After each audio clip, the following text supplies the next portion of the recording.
പത്മയോടൊപ്പം നടന്നു വരുന്ന രുദ്രനെയും ഇന്ദ്രനെയും കണ്ട് അജിയും ആദിയും ജിത്തുവും പരസ്പരം നോക്കിക്കൊണ്ട് മുണ്ട് മടക്കി കുത്തി പൂമുഖത്തേക്ക് ഇറങ്ങിച്ചെന്നു. മക്കളുടെ പടപ്പുറപ്പാട് കണ്ട് സുരേഷ് അവർക്ക് പിന്നാലെ എത്തി. ആദിയും അജിയും എന്തെങ്കിലും മുടക്ക് പറയുന്നതിന് മുന്നേ തന്നെ സുരേഷ് പത്മയോടായി പറഞ്ഞു, പത്മേ, നീ എന്താ അവിടെ തന്നെ നിൽക്കുന്നത്? കേറി വാ. പത്മ പുഞ്ചിരിച്ചുകൊണ്ട് ഉമ്മറത്തേക്ക് കയറി. അവർക്ക് പിറകെ ഇന്ദ്രനും രുദ്രനും. അകത്തേക്ക് കയറവേ അവർ ആദിയെയും അജിയെയും ജിത്തുവിനെയും ഒന്ന് നോക്കി. അജിക്കും ആദിക്കും അവരെ അകത്തേക്ക് ക്ഷണിച്ചതൊട്ടും ഇഷ്ടപ്പെട്ടില്ല. അകത്തേക്ക് കയറിയ പത്മയോടായി മുത്തശ്ശൻ പറഞ്ഞു, ഇരിക്കും മക്കളെ. ജാനകി ഇവർക്ക് എന്തെങ്കിലും കുടിക്കാനെടുക്ക്. ഇപ്പം എടുക്കാം. ജാനകി അവരെ നോക്കി പുഞ്ചിരിച്ചുകൊണ്ട് അടുക്കളയിലേക്ക് പോയി. ഞങ്ങൾ നന്ദുമോളെ ഒന്ന് കാണാൻ വേണ്ടി വന്നതാ. അമ്പലത്തിൽ വെച്ച് സീത പറഞ്ഞു നന്ദുമോളുടെ വിശേഷങ്ങളൊക്കെ അറിഞ്ഞെങ്കിലും ഇതുവരെ അവളെ ഒന്ന് വന്ന് കാണാൻ സാധിച്ചില്ലായിരുന്നു. ഇപ്പോഴാണ് അതിന് നേരമൊത്തത്. അടുത്തടുത്ത് നിൽക്കുന്ന നന്ദുവിനെയും ദയയെയും നോക്കിക്കൊണ്ട് പത്മ പറഞ്ഞു, ഇതിലാരാ? അത് ജിത്തുവിൻ്റെ പെണ്ണ് ദയ. ഇതാണ് നന്ദു. സീത പത്മയോടായി പറഞ്ഞു കൊടുത്തു. പത്മ രണ്ടുപേരെയും നോക്കി പുഞ്ചിരിച്ചു. ഒരു പുഞ്ചിരിയോടെ നന്ദു പത്മക്കരികിലേക്ക് ചെന്നു. പത്മ അവളെ ചേർത്ത് പിടിച്ച് അവളുടെ ഇരുകവളിലും തലോടി. ഇതേ സമയം നന്ദുവിനെ നോക്കിയിരിക്കുന്ന രുദ്രനെ കണ്ട് ആദിക്ക് കലി കയറി. പത്മ ഇന്ദ്രനെ നോക്കിക്കൊണ്ട് കണ്ണു കാണിച്ചു. ഇന്ദ്രനും രുദ്രനും കൂടി പുറത്തേക്ക് പോയി നന്ദുവിനായി വാങ്ങിയ സാധനങ്ങൾ കാറിൽ നിന്നും എടുത്തുകൊണ്ട് വന്നു. ഈ സമയം ജാനകി അവർക്കുള്ള ചായയും പലഹാരങ്ങളുമായി എത്തിയിരുന്നു. രുദ്രൻ പത്മയുടെ അരികിൽ നിന്നും എഴുന്നേറ്റ് ആദിയുടെ അടുത്തേക്ക് നടന്നു ചെന്നു. അവർ മൂവരോടായി പറഞ്ഞു, ഇതുവരെ ചെയ്തു കൂട്ടിയതെല്ലാം തെറ്റായിരുന്നു എന്ന് മനസ്സിലാക്കാൻ ഒത്തിരി വൈകിപ്പോയി. അച്ഛനോടുള്ള അമിതമായ വിശ്വാസം കൊണ്ട് അച്ഛൻ ചെയ്ത എല്ലാ തെറ്റുകൾക്കും കൂട്ടുനിന്നുപോയി. അച്ഛൻ്റെ മരണശേഷം അമ്മയിൽ നിന്നുമാണ് ഞങ്ങൾ എല്ലാ കാര്യങ്ങളും അറിയുന്നത്. ഒരിക്കലും പൊറുക്കാൻ കഴിയാത്ത തെറ്റുകളാണ് നിങ്ങളോടൊക്കെ ചെയ്തു കൂട്ടിയത്. നിങ്ങളെല്ലാവരും ഞങ്ങളോട് ക്ഷമിക്കണം. രുദ്രൻ പറയുന്നത് കേട്ട് നിന്ന് അജിയുടെയും ആദിയുടെയും മുഖത്ത് പുച്ഛഭാവമായിരുന്നു. രുദ്രൻ വീൽ ചെയറിലിരിക്കുന്ന വാസുദേവൻ്റെ മുന്നിൽ മുട്ടുകുത്തി നിന്ന് അയാളുടെ കാലിൽ പിടിച്ചുകൊണ്ട് പറഞ്ഞു, അച്ഛൻ ചെയ്തു പോയതിനൊക്കെ ഞാൻ മാപ്പ് ചോദിക്കുന്നു. വാസുദേവന് രുദ്രൻ പറഞ്ഞതിൻ്റെ അർത്ഥം മനസ്സിലായതുപോലെ അയാളുടെ കണ്ണുകൾ ഈറാനണിഞ്ഞു. അയാൾ മെല്ലെ അവൻ്റെ ശിരസിൽ കൈവച്ച് അവൻ്റെ തലയിൽ തലോടി. വാസുദേവൻ്റെ കൈകളിൽ ചേർത്ത് പിടിച്ച് രുദ്രൻ പൊട്ടിക്കരഞ്ഞു. അവൻ്റെ കണ്ണിൽ നിന്നൊഴുകിയിറങ്ങിയ കണ്ണുനീർ മാത്രം മതിയായിരുന്നു അജിക്കും ആദിക്കും ജിത്തുവിനും അവനോടുള്ള എല്ലാ വിരോധവും വിദ്വേഷവും അകന്നു പോകാൻ. ജിത്തു രുദ്രൻ അരികിലേക്ക് നടന്നു വന്ന് അവനെ വാസുദേവൻ്റെ കാൽ കീഴിൽ നിന്നും പതിയെ എഴുന്നേൽപ്പിച്ചുകൊണ്ട് അവനെ ചേർത്ത് പിടിച്ചു. ഇതേ സമയം ഇന്ദ്രനടുത്തേക്കെത്തിയ ആദിയും അജിയും അവനെ സ്നേഹത്തോടെ അരികിലേക്ക് ചേർത്തു. ആ കൂടിച്ചേരൽ ആ കുടുംബത്തിലെ എല്ലാവരുടെയും മുഖങ്ങളിൽ സന്തോഷം കൊണ്ടുവന്നു. പത്മ ഇതെല്ലാം കണ്ട് സന്തോഷത്താൽ നിറഞ്ഞു വന്ന മിഴികൾ തുടച്ചു. മക്കളെ, നിങ്ങൾ ചായ കുടിക്ക്, മുത്തശ്ശൻ അവരോടായി പറഞ്ഞു. ചായ സൽക്കാരത്തിനിടയിൽ പത്മ എല്ലാവരെയും നോക്കിക്കൊണ്ട് തെല്ലൊരു പരിഭവത്തോടെ പറഞ്ഞു, ഞങ്ങൾ സത്യത്തിൽ നന്ദുവിനെ കാണാൻ വേണ്ടി മാത്രമല്ല വന്നത്. മറ്റൊരു കാര്യം കൂടെ ചോദിക്കാനായിരുന്നു. ഇവിടുത്തെ അഭിമോളൻ ഞങ്ങളുടെ രുദ്രന് വേണ്ടി. അവർ പറഞ്ഞു പൂർത്തിയാകാതെ നിർത്തി. ഇത് കേട്ട് എല്ലാവരും പുഞ്ചിരിച്ചുകൊണ്ട് പരസ്പരം നോക്കി. മുത്തശ്ശൻ സത്യഭാമയോടായി അഭിരാമിയെ കൂട്ടിക്കൊണ്ടുവരാൻ പറഞ്ഞു. സത്യഭാമ ചെന്ന് വിളിക്കുമ്പോൾ അഭി നല്ല ഉറക്കത്തിലായിരുന്നു. ഡി പെണ്ണെ, ഒന്ന് എഴുന്നേറ്റേ, നിന്നെ പെണ്ണു കാണാൻ ഒരു കൂട്ടര് വന്നിട്ടുണ്ട്. സത്യഭാമ പറഞ്ഞത് കേട്ട് അഭി കിടക്കയിൽ നിന്നും ചാടി എഴുന്നേറ്റു. എന്താ? ഞാനെങ്ങും വരില്ല, എനിക്കിപ്പോൾ കല്യാണമൊന്നും വേണ്ട. മര്യാദയ്ക്ക് വേഗം ഒരുങ്ങി വന്ന പെണ്ണെ, അല്ലെങ്കിൽ അടുത്തത് മുത്തശ്ശിയായിരിക്കും നിന്നെ വിളിക്കാൻ വരിക. അഭി ഒന്ന് മുഖം കഴുകി ദാവണി നേരെയാക്കി അമ്മയുടെ പിന്നാലെ ചെന്നു. അഭിയെ കണ്ട പത്മയുടെ മുഖം വിടർന്നു. മോളെ, എൻ്റെ രുദ്രൻ്റെ പെണ്ണായിട്ട് നിന്നെ കൂട്ടിക്കോട്ടെ എന്ന് ചോദിക്കാനാണ് ഞങ്ങൾ വന്നത്. മോൾക്ക് സമ്മതമാണോ? പത്മാൻ്റി, എനിക്കിപ്പോൾ ഒരു കല്യാണത്തിന് താല്പര്യമില്ല. എനിക്ക് പഠിക്കണം. അഭി വിക്കി വിക്കി പറഞ്ഞു നിർത്തി. പത്മ അവളുടെ മുടിയിടുകളിൽ തലോടിക്കൊണ്ട് പറഞ്ഞു, അതിനെന്താ മോളെ, വിവാഹം കഴിഞ്ഞ് മോളുടെ ഇഷ്ടം പോലെ പഠിക്കാലോ. അവൾ പരിഭ്രമത്തോടെ ചുറ്റുമുള്ളവരെ നോക്കിക്കൊണ്ട് പറഞ്ഞു, എനിക്ക് വിവാഹം വേണ്ട, എനിക്കൊരാളെ ഇഷ്ടമാ. ഡി, നീ എന്താ പറഞ്ഞേ? സത്യഭാമ അവൾക്ക് നേരെ കൈയോങ്ങിക്കൊണ്ട് ചീറി. ഉടനെ തന്നെ ആദ്യം അവരുടെ കൈ തടഞ്ഞുകൊണ്ട് അബിയുടെ മുന്നിലേക്ക് കയറി നിന്നു. നീ മാറാതി, അവൾ പറഞ്ഞത് കേട്ടില്ലേ? ചെറിയമ്മേ, അവളുടെ ഇഷ്ടം എനിക്കും അറിയാവുന്നതാ. എല്ലാവരും അമ്പരുന്ന ആദിയെ ഉറ്റുനോക്കി. മോനെ, നീ എന്തീ പറയുന്നേ? അതെ ചെറിയമ്മേ, അവൾക്ക് അരുണിനെയാണ് ഇഷ്ടം. ചെറുപ്പം മുതലേ അബി ഒന്നേ ആഗ്രഹിച്ചിട്ടുള്ളൂ, അത് അരുണിനെ ആയിരുന്നു. ആദ്യമൊക്കെ അരുണി ഇവളുടെ സ്നേഹം കണ്ടില്ലെന്ന് വെച്ചു. ഞാനുമായിട്ടുള്ള സൗഹൃദത്തിൻ്റെ പേരിൽ അവൻ ഇവളുടെ ഇഷ്ടത്തെ അവഗണിച്ചു. പക്ഷേ പിന്നീട് എപ്പോഴോ അവന് മനസ്സിലായി അവനും ഇവളെ പ്രണയിച്ചു പോയെന്ന്. ആദ്യം എന്നോട് സമ്മതം ചോദിച്ചിട്ടാണ് അവൻ അവളുടെ ഇഷ്ടം പറഞ്ഞതുപോലും. ഒരു സ്ഥിരം വരുമാനമില്ലാത്തത് കൊണ്ടാണ് അവൻ ഇവിടെ വന്ന് വിവാഹം ആലോചിക്കാതിരുന്നത്. ഇപ്പോൾ അവന് അമേരിക്കയിൽ നല്ലൊരു ജോലിയുണ്ട്. അവൻ നാട്ടിലേക്ക് വരുമ്പോൾ ഇവിടെ വന്ന് പെണ്ണ് ചോദിക്കാനിരിക്കുമായിരുന്നു. ആദ്യം ഇതെല്ലാം പറയുമ്പോൾ അബി ആദിക്ക് പിറകെ തലകുനിച്ച് നിന്ന് കരയുവാണ്. അബി അരുണിനെയാണ് സ്നേഹിച്ചത് എന്നറിഞ്ഞ് തറവാട്ടിലുള്ളവർക്ക് ആശ്വാസമായി. കാരണം എല്ലാവർക്കും അരുൺ ആദിയെ പോലെ തന്നെയായിരുന്നു. മോളെ, നീ ഞങ്ങളോട് ക്ഷമി, മുത്തശ്ശൻ പത്മയോട് പറയാൻ തുടങ്ങവേ പത്മ പറഞ്ഞു. അയ്യോ, അച്ഛൻ എന്തിനാ ക്ഷമ ചോദിക്കുന്നത്? ഞാനെൻ്റെ ഒരു ആഗ്രഹം പറഞ്ഞെന്നല്ലേ ഉള്ളൂ. അഭിമോളുടെ ഇഷ്ടം തന്നെ നടക്കട്ടെ. പരസ്പരം സ്നേഹിക്കുന്നവർ വേണം ഒന്നിക്കാൻ. അബിയുടെ മുഖം സന്തോഷത്താൽ വിടർന്നു. പത്മ അബിയുടെ അടുത്തേക്ക് നടന്നു ചെന്നുകൊണ്ട് അവളുടെ തലയിൽ കൈവച്ച് പറഞ്ഞു, മോൾക്ക് നല്ലതേ വരൂ. അബി പത്മയുടെ കാലിൽ തൊട്ട് അനുഗ്രഹം വാങ്ങി. എന്ന് ഞങ്ങൾ ഇറങ്ങട്ടെ. പത്മ എല്ലാവരോടും യാത്ര പറഞ്ഞുകൊണ്ട് അവിടെ നിന്നും ഇറങ്ങി. അവരുടെ കൂടെ ആദിയെയും അജിയെയും ജിത്തുവിനെയും കെട്ടിപ്പിടിച്ച് യാത്ര പറഞ്ഞുകൊണ്ട് രുദ്രനും ഇന്ദ്രനും ഇറങ്ങി. അവരിറങ്ങിക്കഴിഞ്ഞപ്പോൾ മൈഥിലിയും നന്ദുവും ദയയും അബിയെ വണഞ്ഞു. നന്ദു അബിയുടെ താടിയിൽ പിടിച്ചു കൊഞ്ചിച്ചുകൊണ്ട് പറഞ്ഞു, അമ്പടി കള്ളിപ്പൂച്ചേ, ഇത്രയൊക്കെ ഒപ്പിച്ചു വെച്ചിട്ട് ഒന്നും മിണ്ടാതെ നിൽക്കുവാമോ അവള്? ഇത് കേൾക്ക് അബി നാണം കൊണ്ട് മുഖം പൊത്തി. ദേ നോക്കിക്കേ, പെണ്ണിന് നാണം വരുന്നു. ദേ കളിയാക്കി. ഒന്ന് പോ ചേച്ചി. അവൾ പൊട്ടിച്ചിരിച്ചുകൊണ്ട് മുറിയിലേക്ക് ഓടി. ഒരു മാസത്തിനു ശേഷം അരുൺ അമേരിക്കയിൽ നിന്നെത്തി. അവൻ തൻ്റെ വീട്ടുകാരെ കൂട്ടി അബിയെ പെണ്ണ് ചോദിക്കാൻ മംഗലശ്ശേരിയിലേക്ക് വന്നു. ഡീ പെണ്ണെ, ഇന്ന് നിന്നെ പെണ്ണ് കാണാൻ വരുവാ. അല്ലാതെ ഇന്ന് അരുണേട്ടൻ നിന്നെ കെട്ടിക്കൂടെ കൊണ്ടുപോകില്ല. മതി നിന്റെ ഒരുക്കം. രാവിലെ മുതൽ കണ്ണാടിക്ക് മുൻപിൽ തിരിഞ്ഞു മറിഞ്ഞു നോക്കിക്കൊണ്ടിരിക്കുന്ന അബിയെ നന്ദു കളിയാക്കി. അവരെ നോക്കി ചുണ്ട് കോട്ടിക്കൊണ്ട് അവൾ വീണ്ടും തൻ്റെ ഒരുക്കങ്ങൾ തുടർന്നു.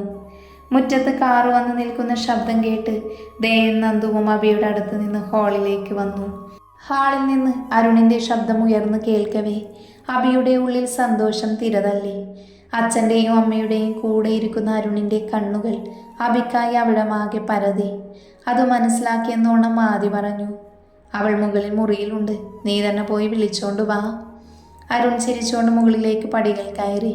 മുറിയിലേക്ക് കയറി ചെന്ന് അരുൺ കാണുന്നത് ടെൻഷനിച്ച് തെക്കുവടക്ക് നടക്കുന്ന അബിയെയാണ്.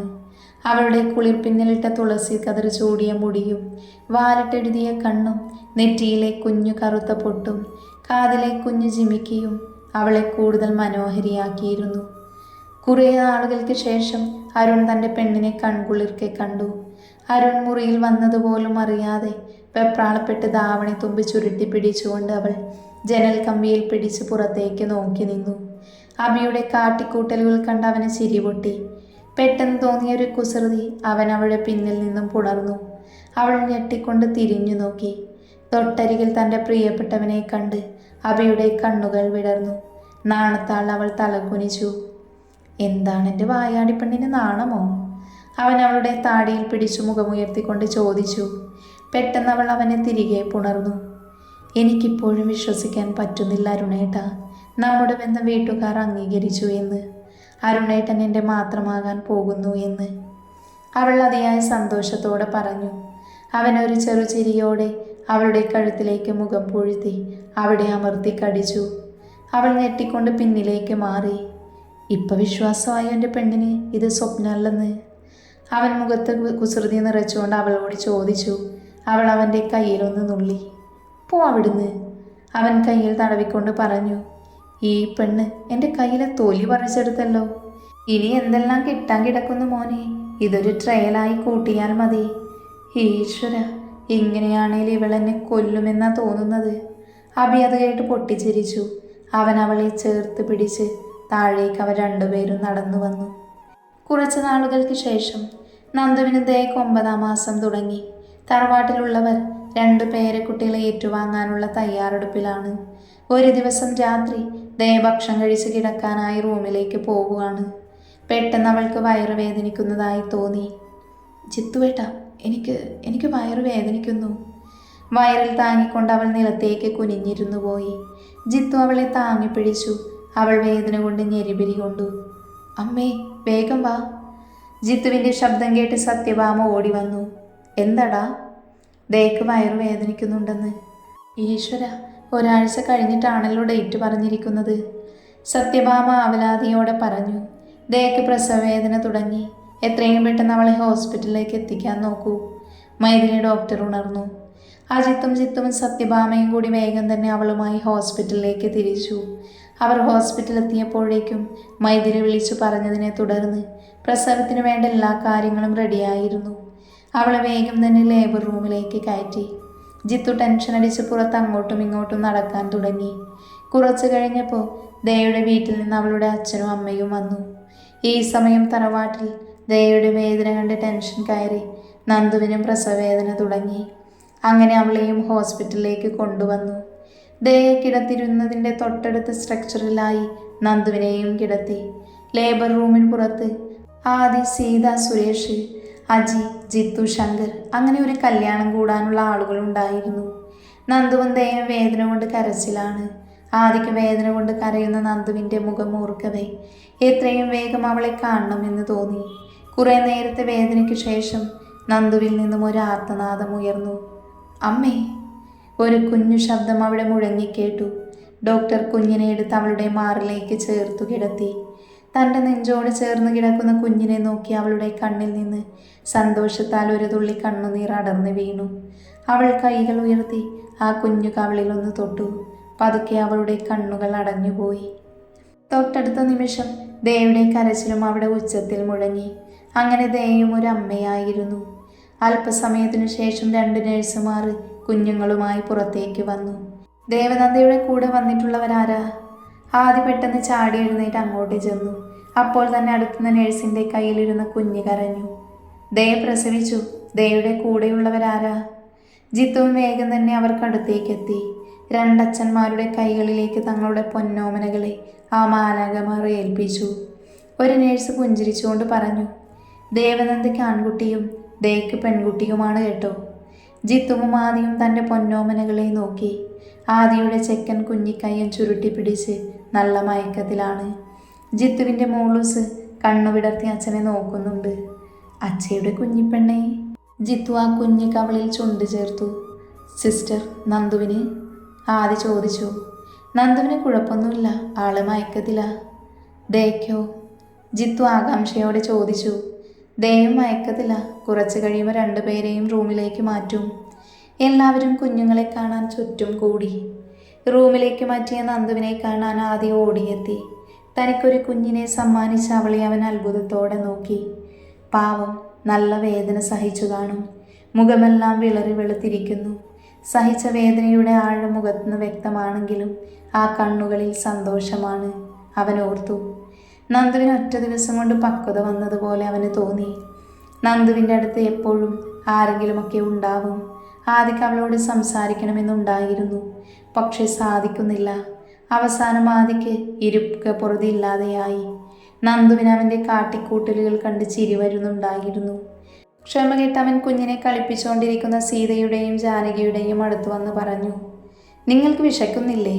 പോയി ഭക്ഷണം കഴിച്ചിട്ട് വാ. അതുവരെ ഞാനിവിടെ ഇരുന്നോളാം. നിങ്ങൾ പോയിട്ട് വാ, ഞാനും ഇവിടെ ഇരുന്നോളാം. അബി അങ്ങോട്ട് വന്നിട്ട് പറഞ്ഞു. ഇതെവിടുന്ന് വന്നു ഈ ഇത്തിൽ കണ്ണി? ആദ്യം അബിയെ നോക്കി പല്ല് ഞെരിച്ചുകൊണ്ട് മനസ്സിൽ പറഞ്ഞു. ഭക്ഷണം കഴിക്കാനായി പുറത്തേക്കിറങ്ങിയ സീതയോടും ജാനകിയോടും ആദി പറഞ്ഞു, എന്നാൽ പിന്നെ ഞാനും വരാം നിങ്ങളുടെ കൂടെ. ഇവിടെ ഇരുന്നിട്ടൊരു കാര്യവും ഇല്ല. അവൻ പിറുപിറുത്തുകൊണ്ട് പുറത്തേക്ക് പോയി. നന്ദുവിന് അവൻ്റെ പോക്ക് കണ്ട് ചിരി വന്നു. തറവാട്ടിലെത്തിയ ശേഷം മുത്തശ്ശി ആദിയും നന്ദുവിൻ്റെ 7 അയലത്ത് പോലും അടുപ്പിച്ചില്ല. പാവം ജിത്തുവും ആദിയും തുല്യ ദുഃഖിതരായതിനാൽ പരസ്പരം അങ്ങോട്ടും ഇങ്ങോട്ടും നോക്കി ആശ്വസിക്കും. അങ്ങനെ കുഞ്ഞുങ്ങളുടെ പേരിടൽ ചടങ്ങെത്തി. ആദി കുഞ്ഞിൻ്റെ പേര് വിളിച്ചു, ധൻവിക്ക്. ജിത്തുവും കുഞ്ഞിൻ്റെ കാതിൽ പേര് ചൊല്ലി, ശിവാനിക. എല്ലാവരുടെയും ധനൂട്ടനും ശിവമോളും. അങ്ങനെ ആറ്റുനൂറ്റ് ആദിക്ക് ബെഡ്റൂമിലേക്ക് പ്രവേശനം കിട്ടി. റൂമിൽ ആദ്യം നന്ദുവിനെയും കാത്തിരിക്കുവാണ്. കുഞ്ഞ് നല്ല ഉറക്കമാണ്. നന്ദുവിനെ കാണാതെ ക്ഷമ നശിച്ച് ആദ്യ പുറത്ത് വന്ന് നോക്കിയപ്പോൾ താഴെ നിന്ന് ജാനകിയും നന്ദുവും കുശലം പറഞ്ഞ് ചിരിക്കുന്നു. ഓ, എന്തൊരു സ്നേഹം! അമ്മായിമ്മോ മരുമോളാണെന്ന ചിന്ത വല്ലതുമുണ്ടോ ഇവർക്ക്? അവൻ പോയി കിടന്നു. കുറച്ചു കഴിഞ്ഞ് വാതിൽ തുറക്കുന്ന ശബ്ദം കേട്ട് ആദ്യ ചാടി എഴുന്നേറ്റു. നോക്കിയപ്പോൾ നന്ദു വാതിൽ അടക്കുവാണ്.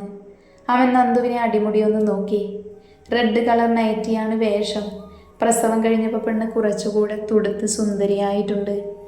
കട്ടിലിനടുത്തേക്ക് വന്ന നന്ദുവിന് ആദിയുടെ നോട്ടം കണ്ടപ്പോൾ തന്നെ പണി പാളിയെന്ന് മനസ്സിലായി. കുഞ്ഞിനടുത്തേക്ക് കിടത്താൻ പോയ നന്ദുവിനെ അവൻ പൊക്കിയെടുത്ത് മടിയിലിരുത്തി. എത്ര നാളായി പെണ്ണെ നിന്റെ അടുത്ത് ഇങ്ങനെ ഒന്ന് ഇരുന്നിട്ട്? അവൻ പ്രണയത്തോടെ അവളുടെ കണ്ണുകളിലേക്ക് നോക്കി പറഞ്ഞു. തൻ്റെ ചുണ്ടുകളിലേക്ക് മുഖടുപ്പിച്ച് ആദിയെ തടഞ്ഞുകൊണ്ട് നന്ദു പറഞ്ഞു, എനിക്ക് ഉറക്കം വരുന്നു ആദിയേട്ടാ. അങ്ങനെ എൻ്റെ മോളിന്ന് ഉറങ്ങണ്ട. ആദ്യം അവളെ ബെഡിലേക്ക് കിടത്തിയ ശേഷം അവളുടെ മാറിടത്തിലേക്ക് മുഖം പൊഴുത്തി. പെട്ടെന്ന് ധനൂട്ടൻ കരയാൻ തുടങ്ങി. ആദിയും നന്ദുവും ഞെട്ടിക്കൊണ്ട് അകന്നു മാറി. പിന്നല്ല, ധനൂട്ടനോടാ കളി. അവൻ്റെ പ്രോപ്പർട്ടി കൈവയ്ക്കാൻ നോക്കിയ അവൻ സമ്മതിക്കുമോ? എന്താടാ ബാവേ? നന്ദു കുഞ്ഞിനടുത്തേക്ക് തിരിഞ്ഞു കിടന്നു.